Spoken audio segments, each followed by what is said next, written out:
Hello and welcome. Thanks for choosing us. Please leave a comment at the end if you find us useful.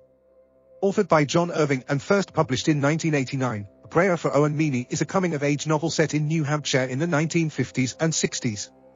Taking inspiration and character details from Günter Grass's The Tin Drum, the story opens in 1987. John Wheelwright lives in Canada and teaches English. A dedicated bachelor, John thinks often of his youth in New Hampshire. He remembers his best friend, Owen Meany, as the most unique boy he ever knew. He blames Owen for the death of his mother but also credits him with his faith in God. In the 1950s, John and Owen lived in the town of Gravesend. John, being illegitimate, is not afforded the same high status as the rest of the wealthy Wheelwright family, and so, he easily spends time with the lower-class boys. Owen is a very small boy with a damaged larynx that makes him speak in a permanently high-pitched voice. John remembers lifting Owen up over his head to force him to speak. As Owen and John work through their school days, John is impressed with Owen's obvious intelligence. Owen prefers to spend time with John's family. When John's mother, who refuses to tell him who his father is, marries a man named Dan works to gain both Owen and John's trust. He gives the boys a stuffed toy of which Owen is particularly fond. Although very small, Owen loves baseball and plays Little League. At a game, he hits a foul ball that strikes John's mother in the head, killing her.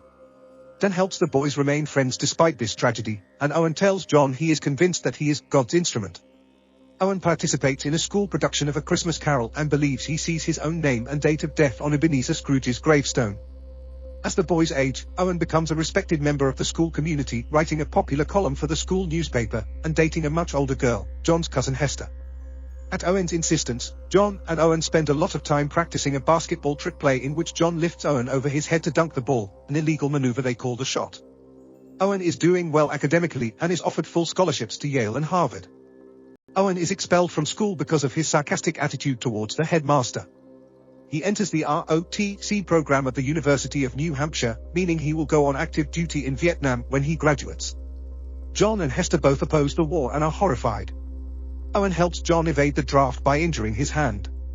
After graduation, Owen is assigned to duty in America accompanying deceased soldiers' bodies home to their families but reveals to John and Hester that he has had a dream in which he saves a group of Vietnamese children, dying in the attempt. He believes this will come to pass on the date he saw on the play tombstone in school. He intends to be sent in country to fulfill his destiny, despite John and Hester's attempts to talk him out of it. The story leaps forward a few years to Owen's funeral. Owen's father reveals that he never had intercourse with Owen's mother, and always regarded Owen as being a Christ child as a result. This is something he told Owen when the boy was very young. A few years later, John discovers the identity of his father. He is disappointed to learn it is Reverend Lewis Merrill, who is married and very timid. The story goes back in time to Owen's preparations to go to Vietnam. As the date grows near, John visits him and accompanies Owen as he brings a body to a family. The family is contemptuous of the military, and the dead soldier's brother, Dick, rants against the Vietnamese, stating his intention to join the army himself so he can go kill as many Vietnamese as possible. At the airport, Owen tells John that he has accepted that his vision was only a dream, as this is the date he saw and yet, he is nowhere near Vietnam. Just then, a large group of Vietnamese orphans arrives at the airport in the charge of some nuns, and as they find themselves in a room with the children, Owen recognizes his vision. Dick is there as well, intending to murder the children with a hand grenade his brother had smuggled home from Vietnam. He throws the grenade into the room. John catches the grenade, and then he and Owen perform the shot to throw the grenade out the window to save the children. Owen is badly injured when the grenade explodes at the last moment. As he lays dying, he comforts the children and tells John he is satisfied that he has performed the task God set out for him. John believes that Owen was indeed a special person, a miracle, and ends his story with a plea to God to bring Owen back.